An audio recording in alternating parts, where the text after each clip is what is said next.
And sorry about that. Unbelievable turnout, a little bit more than what we're used to. Don't want to miss this opportunity to tell you a little bit about us. At this mission, we tried to preserve the Brumball House. We're going to try to do more open houses. We'd like everyone to see what we've done there. Made a lot of improvements. We've had some very generous benefactors that made it possible. We recently got a grant, just applied for another grant. We rebuilt the carriage house, done a lot of work on the exterior of the house. It's an old house, it's a work in progress. We're always working on it. We welcome any volunteers.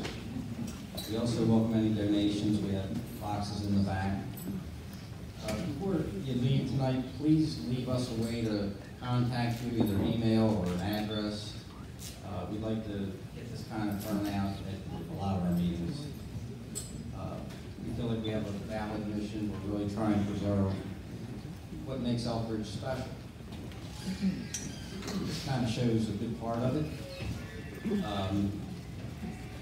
Before I go too far, I just want to acknowledge this meeting was really made possible and just kind of encouraged, and so Tina followed up on it, but Pat Cole thought this would be a good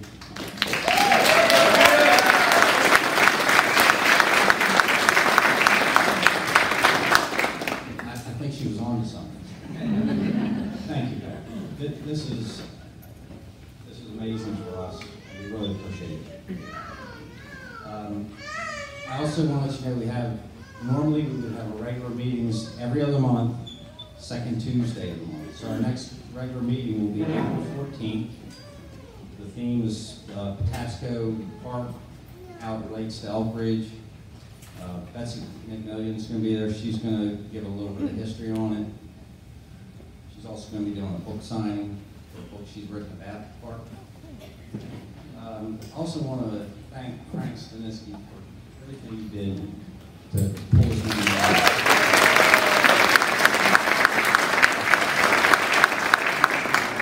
And I'm not going to take up any more time because we've got some good presenters coming up. We've got a lot of good food to get into after the meeting. And I encourage people to hang around and share stories.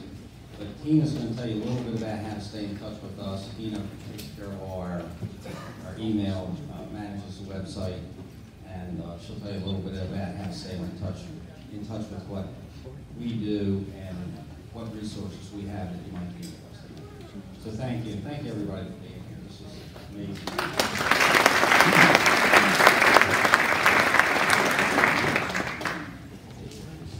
Yeah, I'm Tina Barton. I'm the webmaster for Elkridge Heritage Society. I am part Polish, but not Elkridge Polish. My great-grandfather started a glass blowing factory on the Ohio River near Morgantown, so we have West Virginia roots. But what I wanted to tell you was that we forgot to bring our brochures. We were so excited, it just kind of slipped our minds. But if you go to our website, www.elkridgeheritage.org, you can find it, you can download a copy of the brochure, or you can just read the homepage and it'll tell you a lot about our organization. And you can contact us through the website, or you can email me at webmaster@elkridgeheritage.org, or info@elkridgeheritage.org. And what we want to do is, like Ray said, we did apply for another grant, and if we get it, it's a long shot, but if we do get it, we want to really make this web presence exciting. We want to have a lot of digitized content like this meeting.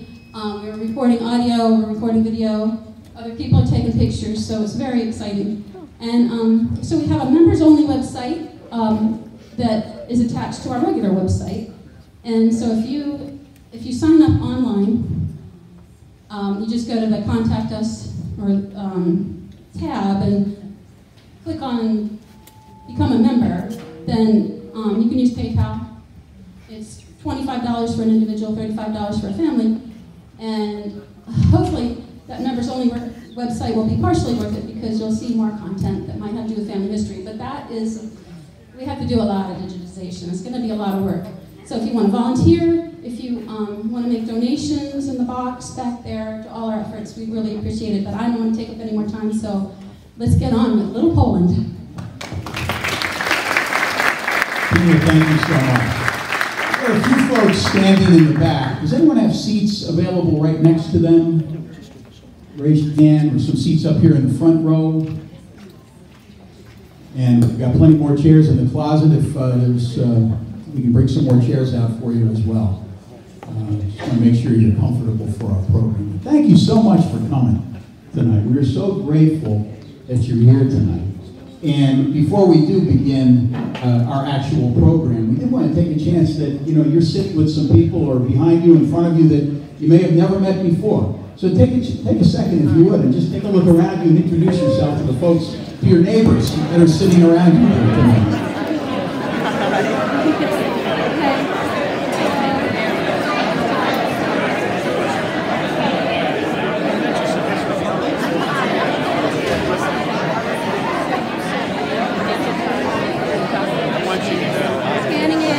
All right, so you know a few new people now that you didn't know before.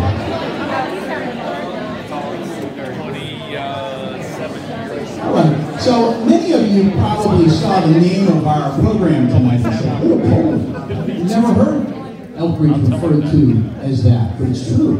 Because in the early 1900s, the mid-1900s, there were many Polish families who moved to Elkridge, who came to Elkridge from the city of Baltimore.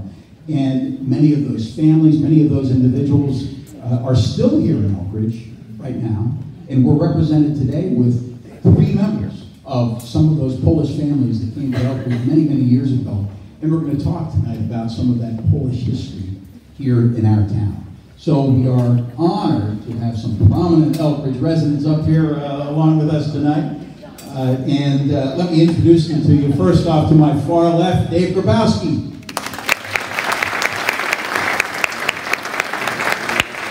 To my immediate left, Pat Poole. To my right, Stanley Sapir. So Stan, I'm going to begin with you here tonight.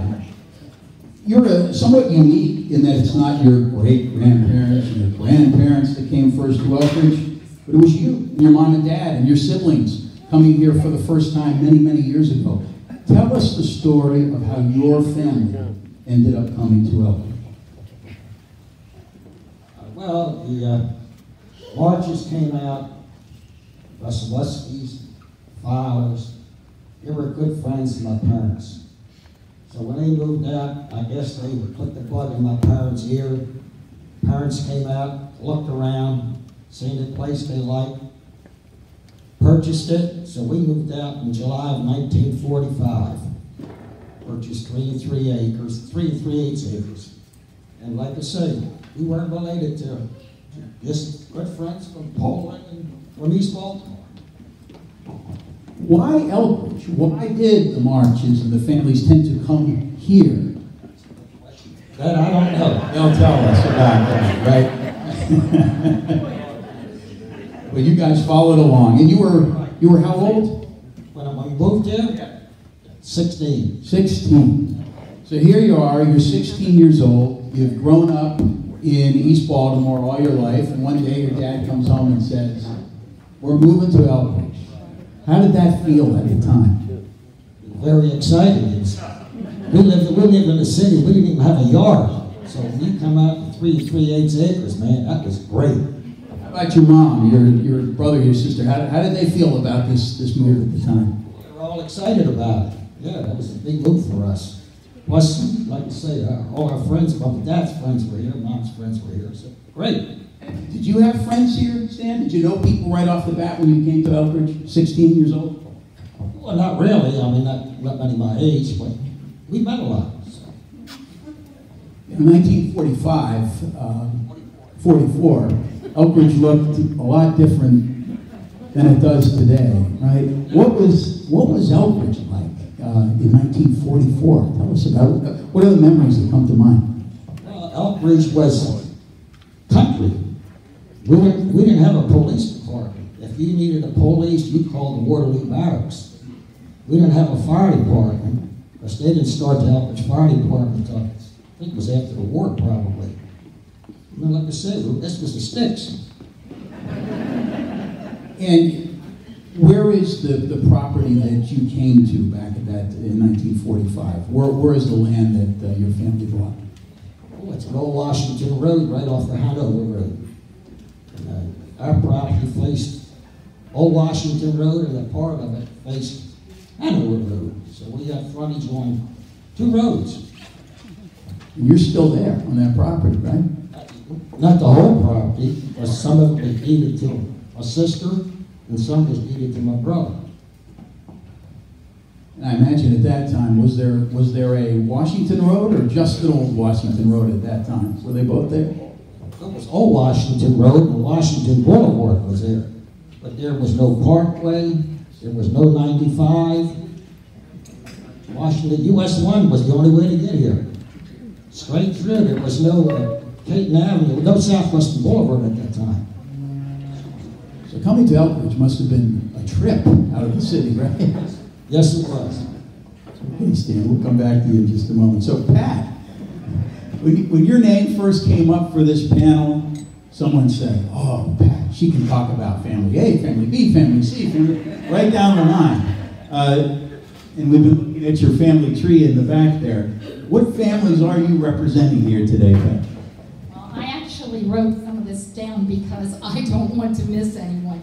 I'm representing my fraternal grandparents, Mary Fowler and Louis Baran.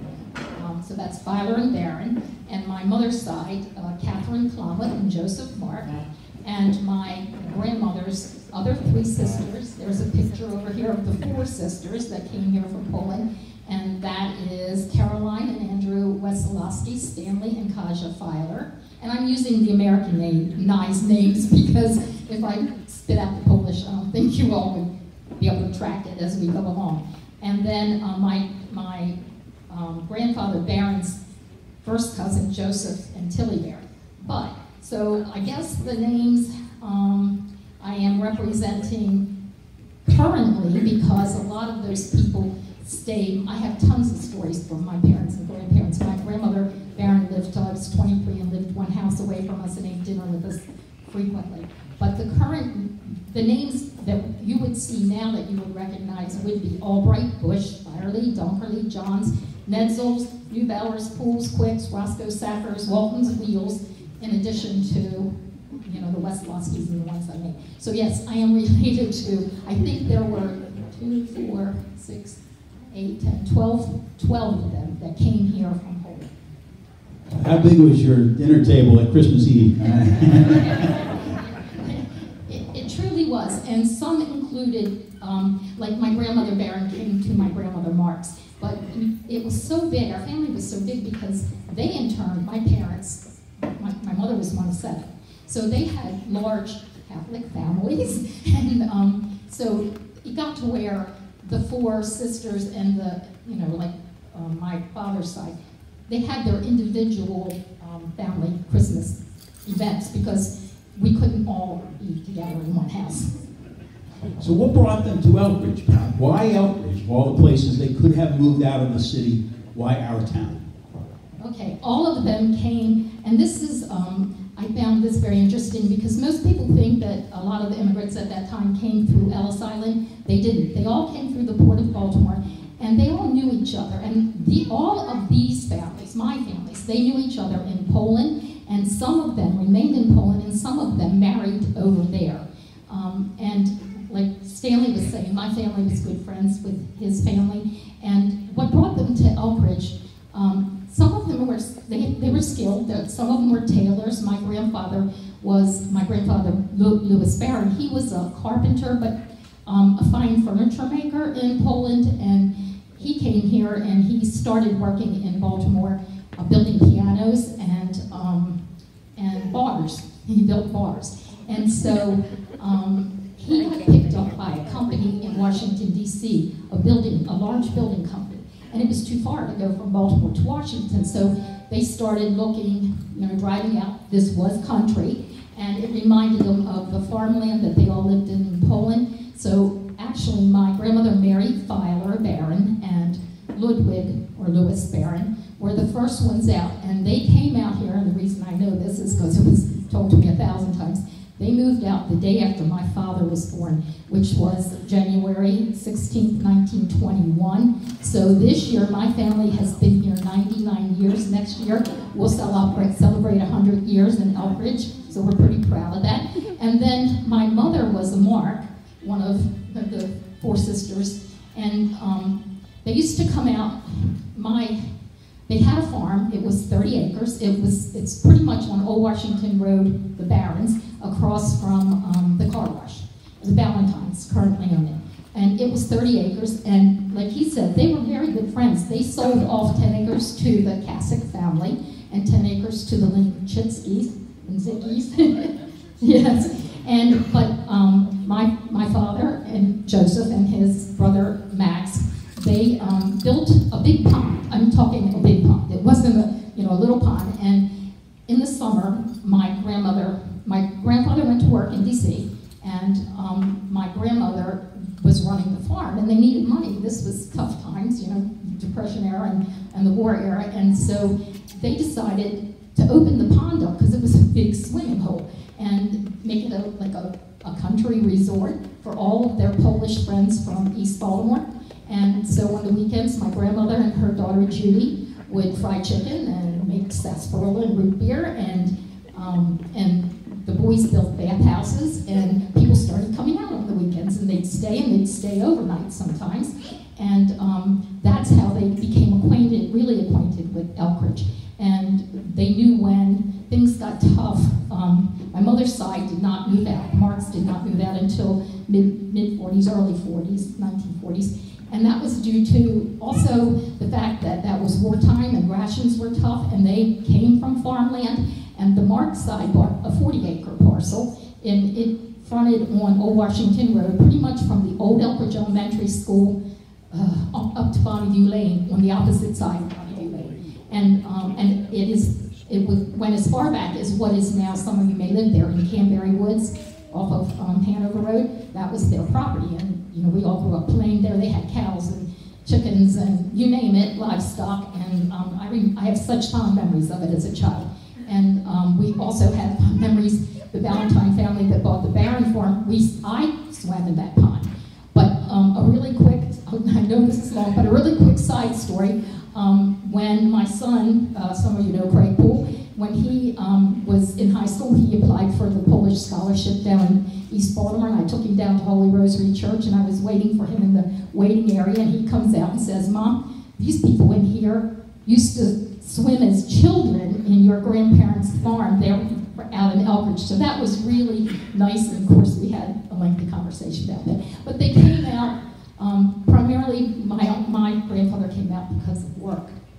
But it was, and there are pictures in this back corner back here, and there are some pictures of the old farm, and there's one of my grandmother, because that farm was, we were told, one of the first gas stations between Baltimore and Washington, so she also ran a gas station. there's a neat picture back there.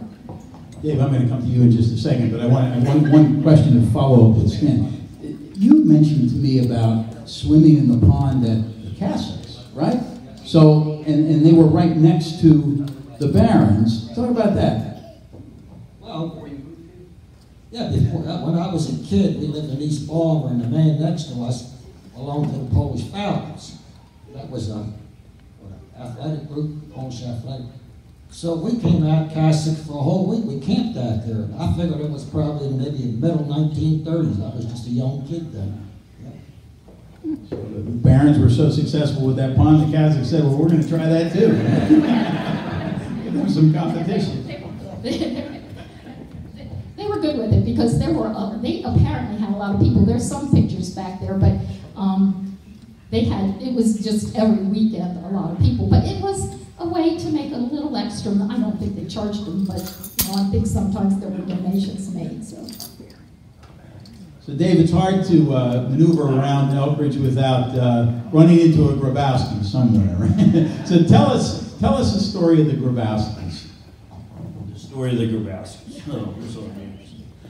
They're the latecomers. They came in the late 40s. My grandmother lived in Locust Point with all the other good Polacks.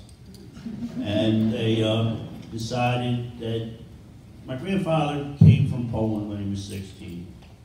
And his father worked the fields like most old country people did. So he had 7 kids, and living in a row home, being a stevedore wasn't what he wanted to do. He came out and bought a cabin park on Route 1, which is now Elkridge Trailer Park. And he developed that, but he also bought the property behind the cabin park, which he proceeded to sell to his children. So we grew up together. All his 6 out of the 7 grew up back there together. The families grew up together. So we were there. That's how, and then they knew of Elkridge because of the Polish connection from down in Baltimore. And they came out and they, not migrated, but they had a natural group that they could go to. So they became friends with Mr. Stanley was my father's best man at his wedding. That's how it all progressed. The Barons, the Nutzels, they were all, and like Pat was saying, the church was the center point for all their lives. So St. Augustine's was where they all met and where they congregated and had a good time. Stan, can you elaborate on that a little bit in terms of the role of St. Augustine's Parish? Because it sounds like it really was the focal point, not only for the Polish population, but for much of Elkridge at that time. I don't think they had anything specific for the Polish people, but everybody just congregated down there. Pat, your memories of times at St. Augustine's? Well, first of all, I have to say, I went to school there, and because at one point in time, from Old Washington Road, where the car wash is, up to all the way down on Washington Road, 2 houses off on that little strip of Montgomery Road, I lived in one of those, and up to behind the church. We had 23 cousins, aunts, uncles, homes. So one of my big memories was that I had passed by 10 homes when I walked to school and back. They knew everything you did. But good memories of St. Augustine's, because when I was a kid, they did do Polish dinners, and we tried that because I've been active at church a couple of years ago, and it was crazy. I think you might remember, we sold out. It was only a handful. Mary Ann, Stan's wife, and I went down, and we had a crew of non-Polish ladies that we taught how to make pierogi and gołąbki and everything. Stuffed cabbage rolls, and I think you all know pierogi, but it was so much work, and so I don't know. It would be nice to do it again, but I do remember a lot of other families, like the Bujanowskis, and we had other Polish family members there, and we went to school together, and you had half of your cousins in your class. And I'd like to just say my dad, because he was born here, basically. After he was born, he was he had a lot of stories about church, and he had an old bike that he put together, and he always said he was the fair-haired boy with the nuns because he would run their errands to go to the grocery store, and he said, I got good grades. And he was proud to have been an altar boy, and he was really proud when our son Craig was an altar boy following behind him. So yeah, he had tons of good stories of playing in the graveyard and taking a couple of the cousins down and scaring them to death. I recall Ed Hubert telling me often about how he and his wife would do polka lessons for polka dances and things at St. Augustine's as well. So I guess from time to time there were those Polish events that were quite popular at the time and recently as well when we brought them back. Dave, you must have had a similar circumstance in terms of, as Pat talks about passing by all the houses. You had your whole family living back there in your neighborhood. What was that like, growing up with all of your family surrounding you, basically? It was, there's 8. I'm the oldest of 8. So that was a congregating my father and his two brothers built a baseball, football field across from our house, so we didn't have to go anywhere to do what we played ball. Everybody came. My one uncle owned a bar in front of the trailer park. My grandfather owned a trailer park, and then he sold it to his 3 sons, and then they sold it to one brother. So we were always, we called it, you know, Pollock Park is what we called it. We were in school, we were in high school, everybody met. That's what we played. So we didn't have to go far to enjoy their company. Now, when I was in St. Augustine's, I went with the Netfuls, the Barons, that generation, you know, Timmy and Johnny Baran, and you know, all those. So that's the group that I went to school with. Yeah. Stan, I'll turn back to you. When you came here to Elkridge, did your family, your parents still maintain a connection back to the city and all the, you know, the Polish organizations and the Polish churches? Did that kind of filter away, or did they still keep those connections? My father he was a custom tailor, so he had a business in East Baltimore, so he commuted. And of course, with him being in the city 6 days a week, 10 hours a day, you know, he still had a lot of old friends there. Yeah, we were active with the Polish Home Club, with the Polish National Alliance, which I still am active with both of them. So. Pat, did your family keep connections back to the city as the years went on? Yes, they actually did, and but what I remember too was that a lot of those people moved out, and not necessarily to Elkridge. And I am really hunting for, if anybody in here knows, I'm hunting for Paul Swika.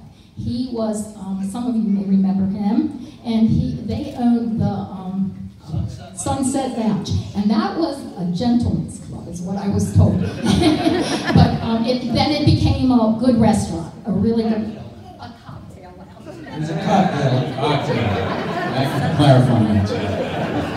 But I have a ton of pictures of his family from my grandmother, so I've tried social media, but if anybody has a connection, I'm looking for him. But yes, they kept that connection, and they did Polish home. And some of the family members in here, Ken Byerly, I know his son, and I know Donald March, and we're talking my children's generation. There's quite a few, I think, that still go down. So yeah, they stayed connected to it. When we were talking, Dave, the other day, you were talking about the fact that in your family, when I guess was your grandfather became a U.S. citizen, yes, that he kind of took the approach of, okay, I'm a United States citizen now. Some of the Polish traditions and all are a thing of the past. I'm an American. You want to elaborate on that a little bit? Yeah, but before I go there, we were talking about the connections back to downtown. My grandfather was a naturalized citizen. My grandmother was a citizen because she married a naturalized citizen. She never learned to read or write English. One of my memories as a youngster was once a month my father would take her to Holy Rosary Church so she could have her confession heard in Polish because the priest still spoke Polish down. Yeah, so that's... I forgot you were talking about. Oh yeah, well, my grandfather came out, and yeah, we did traditions. I learned to make kielbasa and I learned, that kind of stuff. But he was also very much proud of being a United States citizen. So we didn't dwell on the Polish as we dwelled on what it was to be a citizen of the United States, but also a citizen of Elkridge and all that. So that was important to him, that his family and his children and his grandchildren realized, we knew where he came from and the hardships that they went through to get here, but he was going to make it better for his family, but they wanted us to realize that we were American, and that's where we should put our allegiance. I agree. I heard the same thing, and some of my grandparents studied and tested and became citizens. Some were naturalized citizens, and they were extremely proud. And they did come here from terrible conditions to have a better life, and they were very, very big on the fact that you are a U.S. citizen. Some of the older people I'm representing, they didn't speak much English. but some did, and my grandmother that moved out here, obviously, because she had a farm and they were the first ones out, and the gas station, she amazed me, and she did learn. I used to sit there and say, how did you learn to read and write English? And she said, you just pick it up. Stan, go back to your memories as a teenager here in Elkridge. Did the Polish people tend to stick together kind of as they did back in the city? Or did you see that change amongst the Polish families here in Elkridge? They kind of stuck together around Christmas and, let's say, Easter. They would go as a group, your family, from house to house. And that was an all-day event. Plenty to eat and plenty to drink. Well, by the way, there is, as you saw when you came in tonight, we have the spread of Polish food here for you all tonight. Don't rush out the door when you leave here tonight, because there is some good Polish food to be tried here tonight. Yes, several of my cousins said, please address the house-to-house thing. Like I told you, we went from the beginning of Old Washington Road, car wash, up behind the St. Augustine's Church. So, and I also mentioned at one time it was 23 homes. Now, we didn't do all 23, but most of them. But you started right after Sunday church, or Christmas Day church, it was Christmas Day, and you literally, there was a spread out, and there were beverages out at each house. And they did not leave till they had a beverage and they ate some food. And my house and my cousin Lou, who's sitting here, we were the tail end a lot of the times. They tried to alternate it every other year because you really didn't want to be at the tail end. And we had a lot of people spend the night. And no matter what you did, and I remember this vividly, you know, there were Polish foods everywhere, but there were chruściki, which is the Polish bow ties, and they all tweaked the recipes, but you had to tell them theirs was the best. By the way, in just a few minutes, we're going to open the floor to questions. If there are some questions you have for our panel or some stories you'd like to share, you might have thought of after hearing our panelist story. Think about that. We'll be doing that in just a moment. Let's touch a little bit more on the Polish heritage. Obviously, you know, Pat, you lived it every day here through the holidays and all that. Is there one thing that comes to mind, a memory where you say, wow, that was a beautiful part of being Polish here? Well, that Christmas Day, that one just is number one.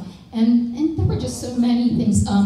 Vigilia, the Christmas Eve at my grandmother's, that whole dinner and the traditional foods and being together with your cousins. And I'm particularly fond of, and it's continued pretty much on. I know my daughter and son, that generation, the Polish traditional small dance, you all know it as the dollar dance, and like my sister and I are like one of the last two that know the songs that you sing, and I keep trying to get somebody to learn them. But there were so many really wonderful memories. But I'm going to say this: the thing I find the most special is that I have it written on that family tree back there. We still currently have 43 cousins living here in Elkridge, and 24 houses in the Elkridge zip code. And I thought of my cousins more as brothers and sisters, and our aunts and uncles were like another set of parents. And I don't know if other families have this, but there really were very few, if any, rifts, and the love that we have for each other that was taught to us, I just feel that's very special, and I think it comes from that Polish heritage. Have you managed to keep those Polish traditions alive now in 2020? Or are you still doing many of the things you did back over the years? Well, we're not doing as we still do. Like I said, I did it up until years ago. My niece has taken it over, and I know all my cousins still do their traditional Christmases. But the thing that I am most proud of is there came a point in time where it does drift because the family's so huge, and I was at like you typically are, either a funeral or a wedding, and I was speaking to my cousin Kenny Johns, KJ, most of you know him, about we got to do something about that we're not seeing each other. And at that time, my cousin Norman's son Jamie and my son Craig had just started kindergarten. both Norman and I live in Elkridge, not far from each other. We really grew up like a brother and sister. Our birthdays are 2 weeks apart. We played a lot of tricks on teachers who thought we were twins. But they started kindergarten, and Craig came home and said, I got a boy in my class that says he's my cousin and I don't know him. And I'm like, no, that has to stop. So we started a family reunion, and it's our Polish family reunion, and we meet the first Saturday in October, and this year we will be celebrating our 40th family reunion. Fantastic. Dave, are there still some of the older Polish traditions still alive in your family at this point? I would love to say yes, but really it's not. I mean, and I'm going back to something Pat said. I think what I remember and what still carries on to this day is family. Christmas time, Easter time, we're all together. When my grandparents sold the trailer park to his 3 sons, they built, my father and his brothers built a house for my grandparents back behind the trailer park. Well, the basement was wide open because that's where we met. Every Christmas morning, every Easter morning, at least once or twice during the summer, we were all there. And when I mean we were all there, we were all there. I mean, you could probably count on one hand if you could get that high about who did ship. So it was the family unit, and the Grabowskis now still carry that on. My brother John does it. So. Stan, any thoughts on that as well, just of the Polish traditions? What stands out to you as some of your best memories looking back? I mean, all we have is a family reunion every 2 years. You said because the family's moved out of Elkridge in your case, right? So your children, is that right? Okay. Okay, though your sister stayed close, right? My sister lived next to Helen Croft, and my brother lived in back of us. He had a house on Hanover Road. That was part of the original tract that my father gave to Helen Croft and to my brother Frank Stanitski. It's been so interesting speaking to our panelists in advance of this session. You had mentioned the name. It's someone I knew many years back, but I had no idea they were connected, were related. By the way, let's just take a moment here. If anyone in this audience is from Stan's family, from the Sapila family related, stand up, would you please? Who do we have here? All right.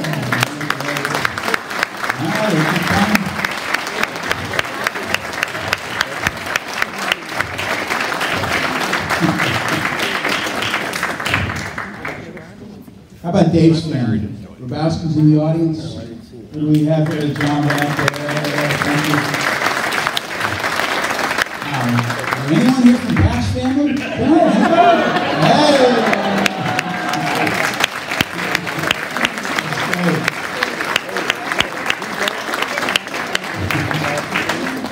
We're going to go to questions from our guests here tonight, but Pat, I did want to ask you, you took copious notes. Was there anything on the notes that we didn't touch on here that you really wanted to bring out today? Just something simple. I'm sure I missed a name or two here, and I apologize for that up front. But I think that, my grandparents came here for a better life, and all of their children made it, and I believe just about and I'm talking not just my grandparents, but the Wesolowskis and the Marks and just the whole laundry list of my family. Their children, my parents' generation, all pretty much graduated from high school, and some of them went to college. The next generation did the same thing, and then my children, it has grown, and we have doctors, lawyers, Indian chiefs, so to speak. But I'm, of the older generation that came to Elkridge, there were businesses, Baran and Netzel, the March's Grocery. They were entrepreneurs too.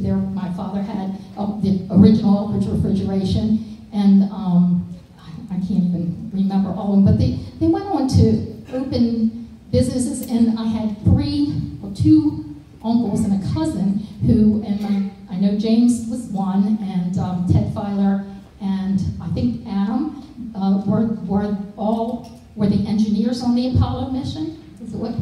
They they have their name engraved down at Cape Canaveral on a monument. So how proud they would be of where we've all come, because they made the sacrifice to come here. Thanks, Pat. All right, who's got a question? Who has a question for our panel tonight? There's one right here. You could use the mic, and then I'll take it back up. I'm not really sure if I wanted to ask Mr. Grabowski. My son's favorite teacher at Elkridge Elementary is Miss Grabowski. It's no relation. I've had that question before. She deserves to be related to you. She's like totally like the most awesome teacher. If you look at a photo book when there was such a thing, the Grabowski name was almost like the Smith name. Yeah, I understand. And it's really interesting if you look that way. Yeah, my name's Mazur, M-A-Z-U-R, Mazur, and my parents are from New York, and that's how it was up there. It wasn't really? Yeah, there's like, I just got a thing about my dad passing, you know, on legacy, a remembrance kind of thing. Okay. And there's like 4 other Joseph Mazurs that passed as well, and I'm just like, okay, you know, yeah, so. Yeah, because my grandfather was the only one that made it without his family down there. The rest of them were in Delaware, and you know they never came down as far as Poland. By the way, how many people of Polish descent do we have in the audience here tonight? Wow, the majority here tonight. A lot of hands in the air. We thank you for coming. We thank those for coming to our Polish descent who are just interested. Yes, got a question up here in the front. My question is about the Polish language. Would any of you like to share your history or knowledge of your Polish language? I can speak it, and I've forgotten a lot, but I had 8 years of Polish language in elementary school. St. Stanislaus. I'm good with phrases and words, and I learned to speak it. I could totally understand it growing up, because some of them did not speak English, so you learned it by osmosis, I guess. But it's disappearing. I mean, you know, it's been so many years. But if I want to say something and I can't quite think of it, then if I look it up, I can really babble it out. So. And my generation out there, we didn't learn Polish. My grandmother, like I said, never learned to read or write English. Spoke Polish most of the time to her children. And then I was telling Frank this, the funniest thing I'd ever remember is sitting in her dining room or the kitchen listening to her. And there's every once in a while there is a word in English where, and one I remember was garage. There's no such thing as a garage in Poland. So she's talking, and now you hear garage. There were certain words that we could catch because they were English. Who else has a question? Danette?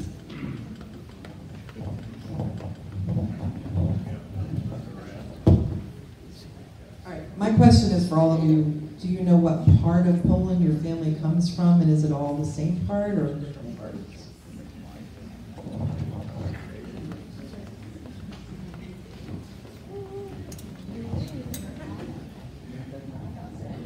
Okay, all of the original ones that I talked about, if you look on that family tree back there, they're there.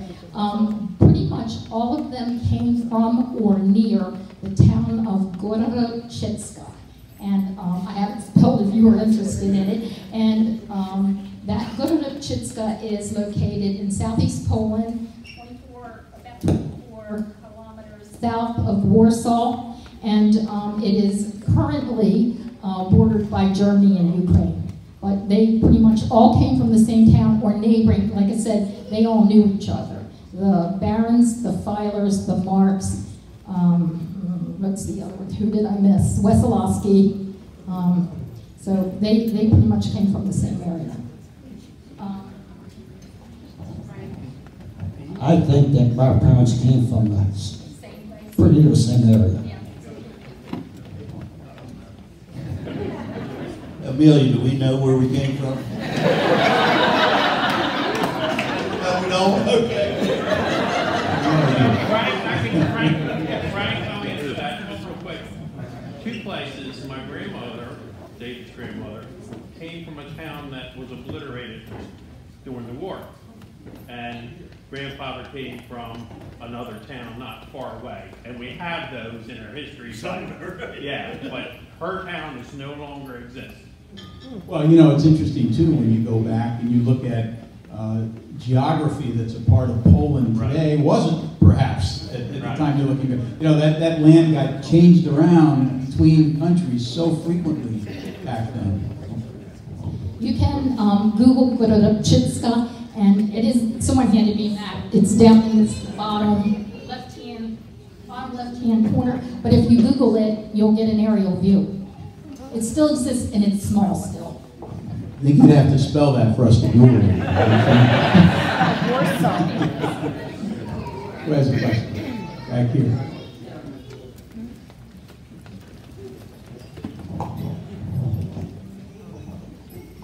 I was wondering how what was the commute like to go back into the city to work? And when you get together as families, when the family coming in from Baltimore, how long does it take?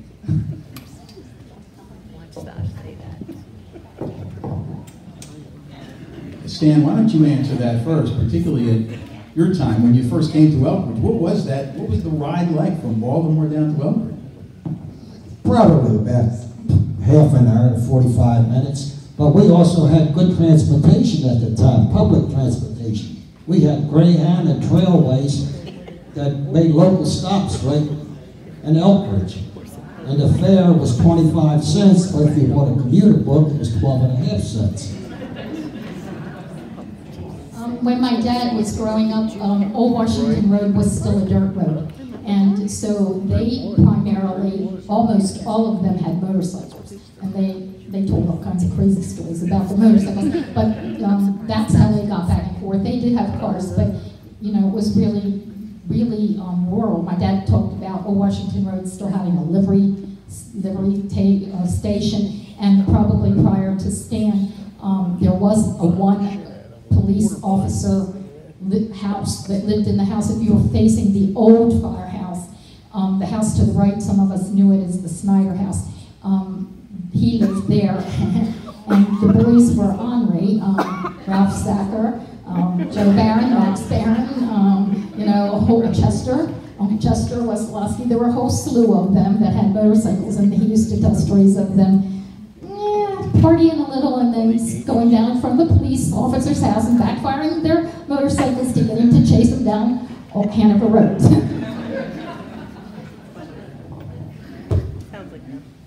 The commute, and Mr. Stanley was just saying it right. I remember not only going back to Locust Point and all that, but when my mother received, my father met my mother in Culver, Wisconsin, and that's another story. Depends on which side you live. My father said it was at a bar room, my mother said it was at a dinner, so I'm not quite sure which side, and we'll never know to this point. But anyway, my mom would go shopping on Howard Street, and we'd catch the Greyhound or the Trailways and go down to Howard Street, do her shopping all day long, and come back. Some of you in the room knew Dave's mom, May, just a beautiful, beautiful lady that we miss very much. Ray as well. Question. Come back to Tina back here. Come up. Pat and I have been in the choir now for about 20 years. She's been a lot longer than me. I just think it's interesting because, you know, half the room raised their hand that they're related to her. It got to the point where if she would tell me a story about somebody, who'd be like, yeah, they're related to me. And she was a little sheepish about it.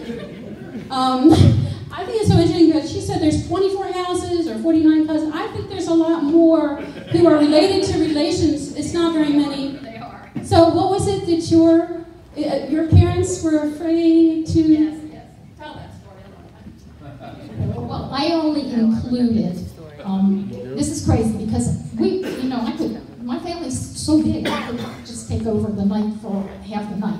So on that chart, I only included people with the bloodline that are still, or lived in Elkridge and are still here because our family's huge. But the story about my mom and dad is my mom's family, the Mark family, used to come out to the pond, and they thought, my mother and father thought they were cousins because they were, all those families were so close. You know, all of them were so close, and not just friends. So they didn't think, she started to, you know, get sweet on my dad, but figured, I can't, he's a cousin. And then when they found out they weren't cousins, she was like 16 and she wasn't quite 18 when they got married.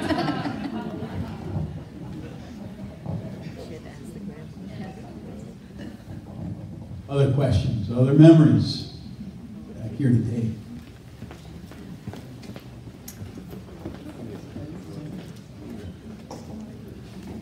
My name's David Mark. My father was Stanley Mark, and you heard tonight that Mr. Stanley Chappelle said marches, and then you heard marks. So what happened, their name was spelled M-A-R-C with like an accent mark above the C, and it was pronounced Mach. So what happened, some of the brothers decided to just take the accent mark off, and it became Mark, and someone put an H on the end, and it became March. So there's marches and marks around Elkridge, but somehow we let them Some could spell. That's great. Because I thought that's too close to just be a coincidence, you know? Too nice. My name's Greg Father, and actually, Pat, Norman, we're double cousins, right? Yes. I don't know how that ever came along. Now, the one thing I would like to say is that I was the older boy when Pat and Ronnie got married. You're celebrating your... It'll be 52 years. 52-year anniversary.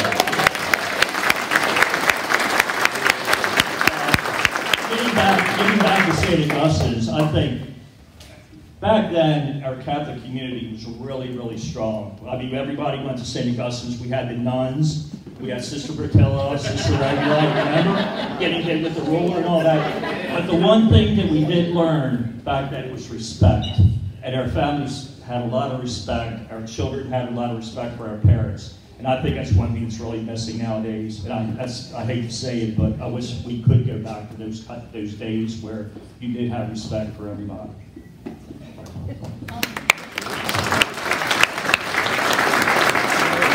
You're talking about 52 years married. Mary Ann, let me ask you this. How many years have you been married to Stan? 64. 60.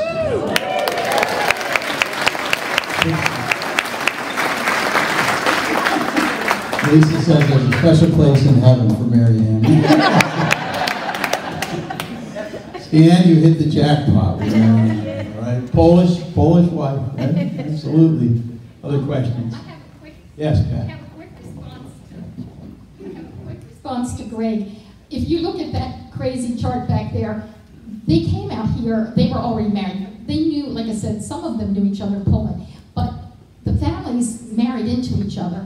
And like I was saying about my parents thinking they were related. I'll see if I can do this without making it too complicated. My mother's sister, actually, my grandmother. This is my grandmother, Catherine, and her sister, Kaja. They married, Catherine married Joseph Mark, Kaja married Stanley Filer. My grandmother, Baran, there's pictures back there, she was Stanley's sister. It gets very convoluted. So we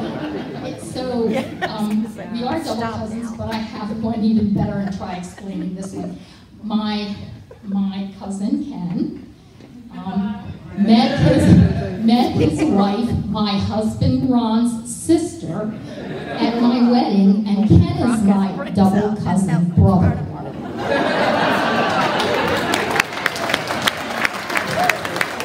You can top that one? I don't think so. All right? I'm Lou Sacker. I don't know if I can do this. My father's two sisters married my wife's mother's two brothers. We're not related. You don't think we're related?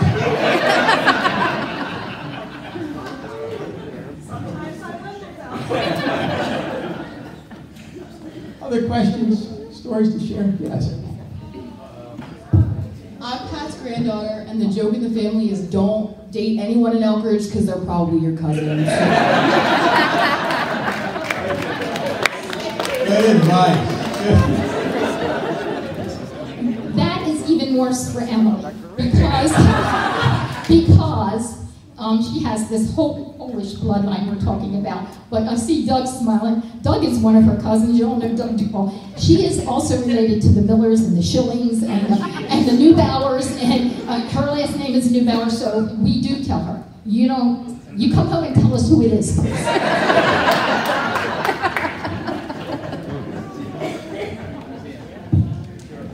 I just had to say, my husband's from Florida, and he said that I had to marry someone out of state, so I wouldn't be related to them.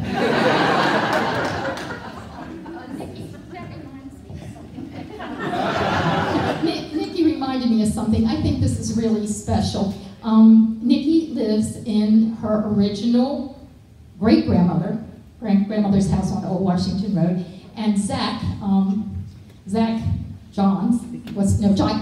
Walton, he lives in his original grandmother's home, and Cindy Quick's son, Will, lives in his grandparents' home on Old Washington Road. So some of the kids stayed, and Luke, Greg's son, just purchased a home on Old Washington Road. And Michael lives on Old Washington Road. Michael Mark, and we've got a lot of the younger generation, and Joseph and James in the back, and my kids, Craig and Marla. There's quite a few that have stayed.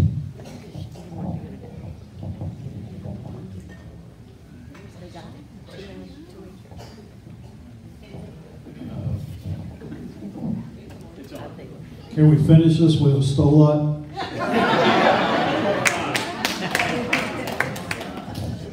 Yes. Ready?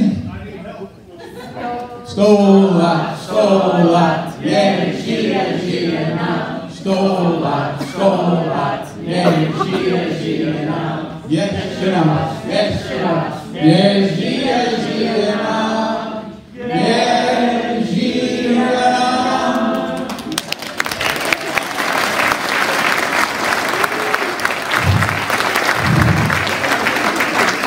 Actually, we have two quick things before we finish. One is when I was speaking to our panelists beforehand, Pat was talking about just the legacy of love in their family and how it's gone on from generation to generation. It brought a tear to my eye as I was listening to her. And I think for all of us, as we're sitting here listening to these stories, what's going through our mind? The parents, the grandparents, the aunts and uncles that have left us, now no longer with us, but who played such a prominent role in our childhoods, in our entire lives. Let's just take a moment of silence to remember some of those people who were so special to us.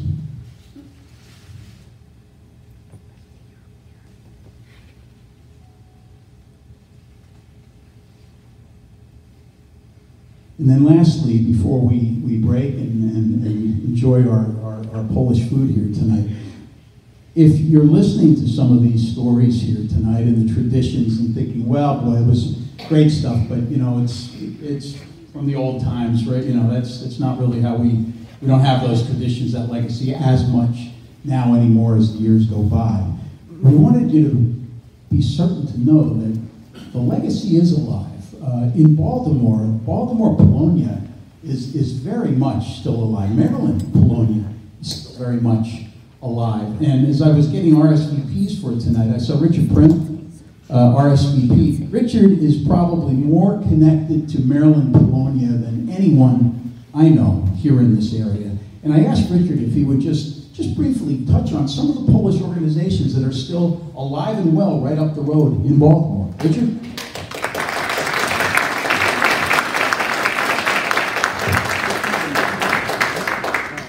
An impressive turnout here tonight. I think every Polish American in Elkridge has to be here for sure. And I have to tell you, this guy, all the years I've known him, he's never told me about the Elkridge Poles until I saw that darn thing on Facebook, right? I don't know. So anyway, good news is, yes, the Polish history and culture is pretty alive in Baltimore area, greater Baltimore area, and we do everything we can to keep those traditions alive. For one thing, the Polish National Alliance, of which I happen to be council joiner and the president, and Frank and his whole family are members of the Polish National Alliance, so is this gentleman sitting here. We do what we can. So what we do is we have Polish language classes, we have Polish cooking classes, we have a library upstairs. It is also the home of the Krakowaki Polish Dancers and Children's Folklore Group. We just about do everything we can to keep the ball rolling. Or for instance, I'll give you for instance right now it's called Pusti Święta. Got it. Okay, my Polish now, So anyway, in Poland, when they start celebrating a carnival, but they start on the Thursday before Ash Wednesday. The Thursday, not the day before, like Fat Tuesday. They start on Thursday. And what you got to do is, you have to eat at least one punchki, which is the round Polish donut. It can be filled with raisins, or it can have fruit fillings in it. And if you don't eat a punchki on Fat Thursday, you'll go for a whole lot of trouble for the rest of the year.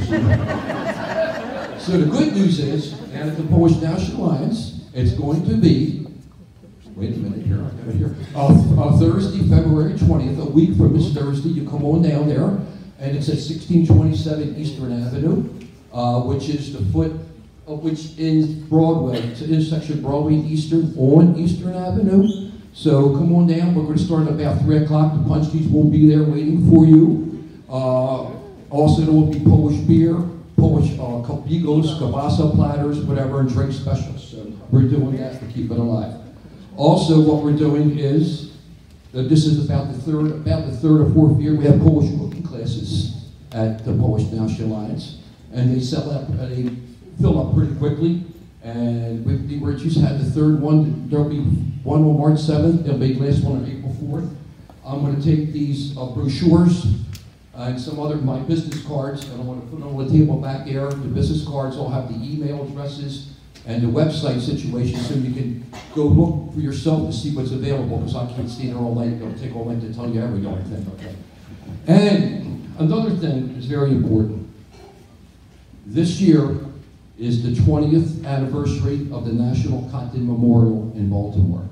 If you've ever been to Harbor East, around the corner from where Aquarium is, around the corner from Pratt Street, which would be President Street, there is that soaring gold monument with the fountain base. And very shortly, I'll just give you a short version. What happened to cotton was, at the beginning of World War II, the Nazis came from one side, from the west.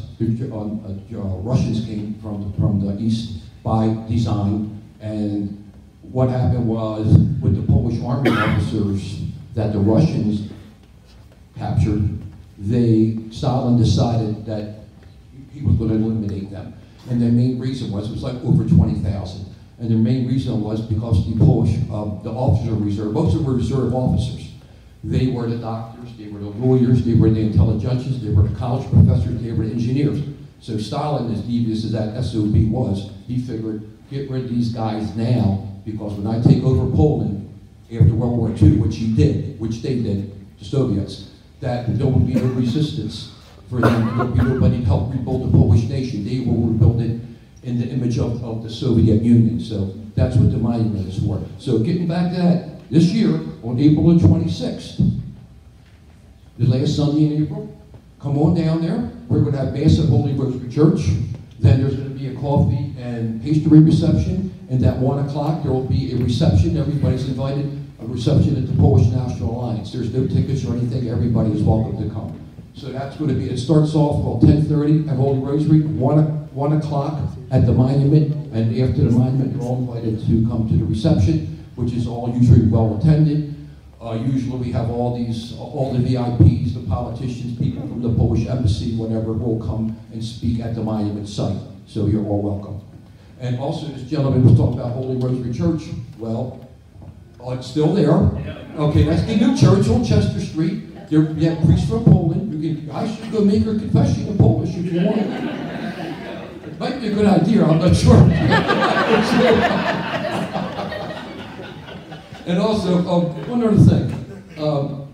We're talking about this migration situation, who migrated there, whatever. And one thing to remember, I was remembering that most of the Elkridge Poles, of course, they came from East Baltimore, or they came from the area, Canton especially, you know. So I'm sitting there thinking, I'm scribbling this note, I said, you know what? I said, the foot of Broadway, Fells Point now, must be like the old country to you guys. Come on out and visit, it's okay, not fun. Come to the Polish National Lines, you'll love the Polish beer, we got everything, don't worry about it, you know. So come on up. And also we have a very dynamic monument to Casimir Pulaski, who is the father of the American Cavalry in Patterson Park. A very big three-dimensional sort of monument. It's been there since the 1950s, around 1950. So come on up. Just come on up, have some fun, and you'll be more than welcome. Okay? If you have any questions, anybody have a question for real quickly? I know everybody's hungry. What is your group? How is it associated with the Polish National? Okay, Polish National, the Polish Home. Some places, like in Pennsylvania, they call it the Polish National Home. But the Polish Home Club is on Broadway, around the corner. It's 600 block of South Broadway, around the corner from the Polish National Lines. And we are, in partnership with one another, we cooperate. We call it going around the Polish corner. Okay, so I'm on the board of directors there. I had one share of that. Forget it. Forget it. Frame it.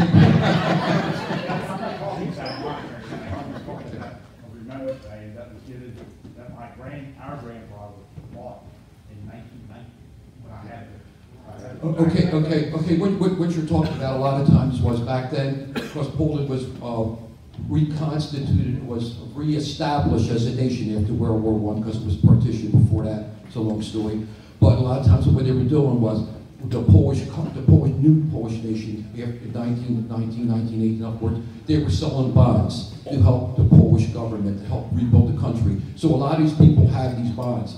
I know I belonged to Longshoremen's Union, and back then it was mostly all Polish guys came from Poland who worked in the crews, we call them gangs, and they bought a ton of those bonds, but I don't think they ever came with the darn things. This was $10 from 1990. Yeah. So also, I am, as I mentioned, the president of Council 21. I'm also the chairman of the National Content Memorial Foundation. And I also write for the Polish American Journal out of Buffalo, New York. And you're looking at the Baltimore and Washington Bureau. Yes. Are you familiar with Our Lady of Częstochowa? Oczywiście, of course. Oczywiście, pan. Just project. Okay. It's Pearl. Yeah, he stays about there, the Black Madonna in the south of Poland, the Częstochowa. She is the Queen of Poland. What it's about. So what's here right exactly? No, I know where it is. I was wondering if you ever had it. I've been there 2 times. I used to go there every year, hopefully my Okay, I'm going to tell you a quick story about Częstochowa. Okay, so we've been in Częstochowa. It's in 1976. It's still communist times and all that stuff. Black market with the monies and all this sort of thing. So now we're going to go to Częstochowa. Oh boy. Okay. So we get there. So everybody's going to go to confession and communion, right? I said, oh geez, you know. So I picked out a priest that spoke Polish. And I went in, mumbled something. He mumbled this. It was over. I'm not going to go in English. Anybody, any questions? I'm going to turn it back over to Frank. Right. Okay, Frank. Richard, thanks so much. Thanks for being here with us. You know, so many of those activities are at the Polish National Alliance. We talked about the Polish Home. The Polish Home is very active. Polka dance every month. Beautiful children's Christmas party every year, which our girls and us, we were at all throughout their childhood. My daughter in the back, Olivia's 23. She's my Polish sound person here tonight on the microphone. Olivia's the winner of the Polish Heritage Association scholarship. They have scholarships every year. Olivia is the winner of that. Olivia, younger daughter Julia. Olivia's 23 since she was 5. She's been dancing in the Krakowiaki dance group, then the Slania dance group. Where's Melissa? Melissa Stanitski, standing in there. Melissa is one of the co-leaders of the Vislanya Folk and Dance Group here in Baltimore. And beautiful dance group, children. What's your youngest member, Melissa? 3 years old, up through teenage years and into college. You know, And adults. Yes, Adults. right. Our parents also come and join and help with the kids, and we have a great time trying to bridge the generational gaps. So anyone that's interested in singing, dancing, or playing an instrument to carry on the Polish traditions are more than welcome to come join us. Beautiful group. Beautiful. Just, you talk about a way for your children to learn their Polish heritage all the way through. It's been certainly fantastic for our families. Think about it, for your children, your grandchildren. Melissa's in the back, and there are some handouts on the table in the back about the Vislanya Dance Group as well. Yes? I just wanted to give you these cards and flyers, but it's there's a comic out on Jan Karski, and Jan Karski actually risked his life to get Jews out of Poland. He was a Polish Catholic who was in the resistance, and he alerted Frankfurter, one of the gentlemen in England, and FDR, all to Auschwitz, told them all that the Jews were going to be annihilated if they did not do anything, and no one listened to him. And he was one of the most righteous among people. And this comic comes out of the Jan Karski Foundation. And yeah, I just wanted to let you know that that's available, and I have Pozina's cards and such. So. Great, thank you. Yeah, we'll put some of the table with some of our other handouts here. Can you grab that? Okay. And also remember to, if you haven't signed in yet, to sign on that back table too while you come and look at these flyers. Okay, so while that ends our formal part of the program tonight, now it's time to enjoy some good Polish food. Give us a few minutes just to get some things out of the oven and get the wrappers off the top, the saran wrap off the cookies and all of that. But all of the food here tonight, where's Yvonne? Yvonne right here coordinated all of, stand up, Yvonne. Yvonne coordinated all the efforts. Stand up if you contributed any of the homemade food here tonight. Stand up, and we want to thank you very much for taking the time to make all of this homemade food.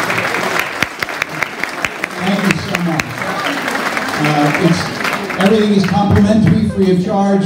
You know, we do have some donation boxes around the room for the Elkridge Heritage Society. If you'd like to support us, we'd appreciate it. But the food is all complimentary. Also, in the back, Mary Barr. Mary, stand up for a second, would you please? Mary's at the table in the back. Mary is the Elkridge Heritage Society curator and archivist. And she's got a lot of historical information on a number of Polish families. Perhaps your family is amongst the information that she's got. You might find some really interesting info data about your family. So take a moment, see Mary in the back, and she'll share some of her information with you there as well. So on behalf of the Elkridge Heritage Society, most importantly, I want to thank our panel members, Stanley, Pat, Dave. You guys didn't just show up here.